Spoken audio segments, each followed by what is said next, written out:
بس انا كده لازم اروح لها. مش معقوله فجاه تلاقيني ما بسالش عليها. اعمل اللي انت عايزاه. يا عيني عليك يا غزل. تصدق بقى انها صعبانه عليا. نونو، ما ترحمي نفسك وترحمي اهلي شويه من الكذب والزيطه. انت مبسوطه انها اتطلقت ومبسوطه انها محبوسه، خلصيني بقى. ايه اللي انت بتقوله ده؟ هو انت فاكرني ايه؟ انا مش ست وحشه كده على فكره. انا بحب غزل جدا، ولولا يعني ان انا حبيتك عمري ما كنت هبعد عنها. انا بغير منها، بس بغير منها على حبيبي وجوزي مش اكتر، وده حقي. يعني انت عايز تروح لها؟ روح لها طب هو انت عايزني اروح لها؟ لو انت عايز.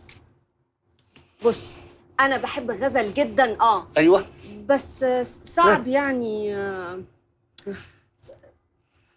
انا مش مطلوب مني ان انا اكون ملاك، لان ده مش طبيعي. الطبيعي ان انا اكون بني ادم.